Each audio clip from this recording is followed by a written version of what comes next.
Hi everybody, welcome back to my channel. I hope you enjoyed last week's recipe, which was the lamb curry. Oh my god, that was an amazing experience. And now I'm about to take you going local this time. Egusi soup. Growing up, my mom had different ways of funkifying egusi soup for us. So it was like egusi soup, but different types, different taste, different texture, and different cooking methods. One of them that stuck with me all through the years was a particular style that she made.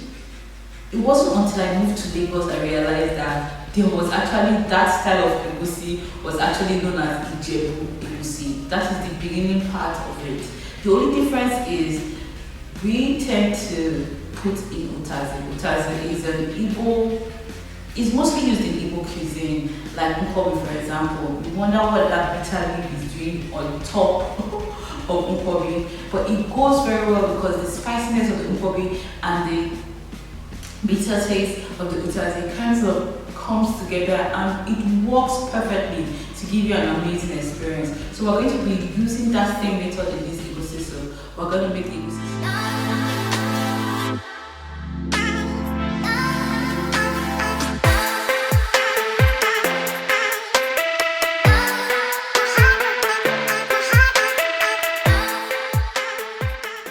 Okay, so let me report myself as this video is starting. Like you saw in the title, I actually messed up my mom's recipe. I was about to delete the whole video and refilm it when I realized that this could happen to any one of us.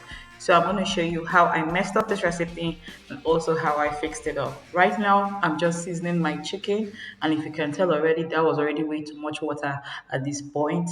And I was thinking, oh, I wouldn't use all the stock when I was going to make the soup, but stay tuned and see how your sister messed up. Anyways, now I'm just seasoning my chicken. I'm going to allow this to cook, and while this is cooking, I am going to toast my egusi. Yes, you heard me right. I am toasting my egusi to give it that nutty taste. Actually, this is how Ijebu egusi is actually cooked. So yeah, it's nothing new. I thought it was something new until I came to Lagos and I realized that I was just adapting something from my mom. Anyways, now it's all toasty and nice. I like to snack on this like this because it tastes like granite. And back to my stock. My chicken is cooked. I'm just gonna add a little bit of stockfish. That doesn't look like a little bit, but most times when I'm cooking soups like this, I know that reminds me of home. I like to make in big quantities so I can share with my sisters and send it to their houses. So this one was going to be sort of like, oh, I miss home and I want to share this moment with my sisters. That is what I did right here. So that's why I'm making this huge pot of soup. The recipe is going to be in the description box, and you can scale it down to the size that you want. Now I'm putting palm oil. This is about 2 tablespoons of palm oil. So just don't put too much palm oil in your soup. Some blended onions over here. I'm putting about 3/4 cup of crayfish. Crayfish is like very important in your soups to help you build flavor. I'm just going to stir that and allow that to sizzle for a bit. I'm just frying my base.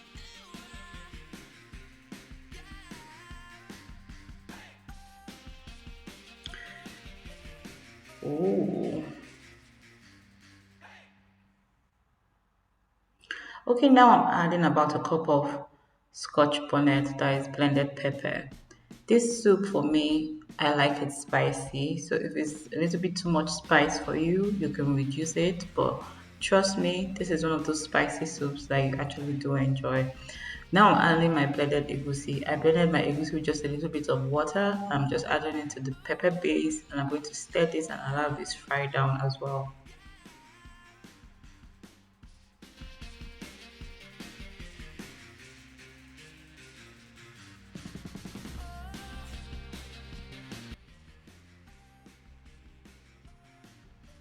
That already has a good color, and you don't need all that oil to give it a good color. That has a really good color.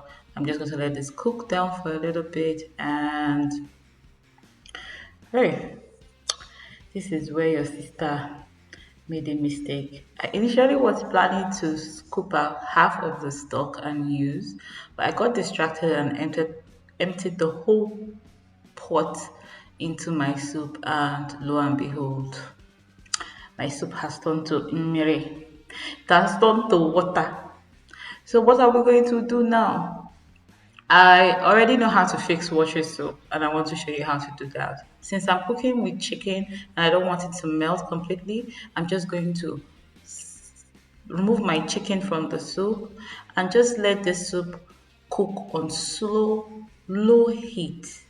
Low heat. We don't want to burn the soup, so I'm going to reduce the soup, take my time, go and have a drink, and just let this thicken up on its own. And now this is what we're talking about. The good part of this now is this is going to be packed full with a lot of flavor because it has been slow cooking till it thickened on its own.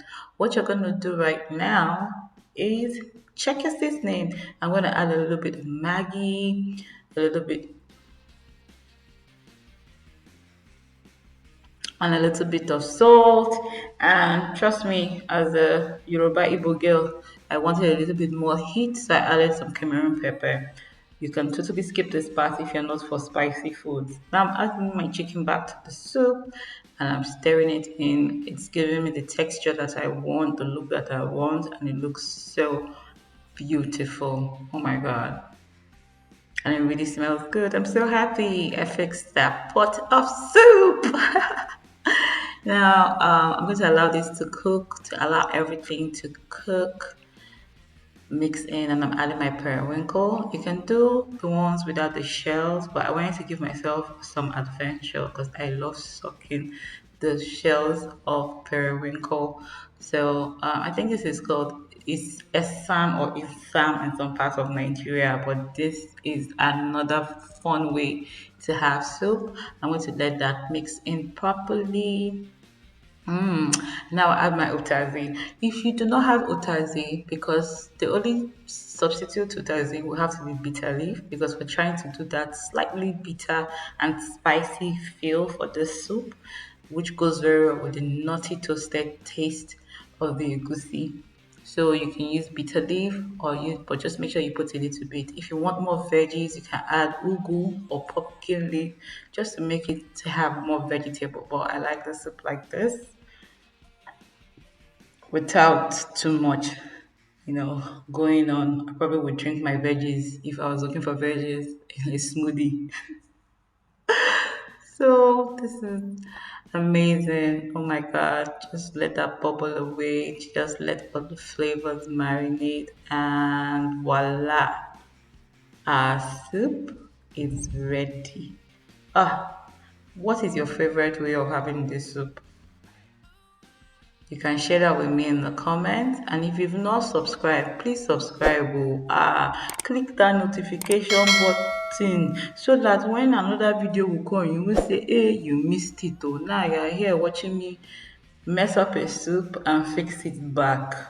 So you don't know what will happen next week. Anyways, thank you for watching. Leave me alone to enjoy this big bowl of soup. Like my sister said, I no come this life to suffer, so I'm about to enjoy my dinner. And if you have any questions, please drop them in the comment. Don't mind me. Man. I'll talk to you guys next week. Let me go and finish this food.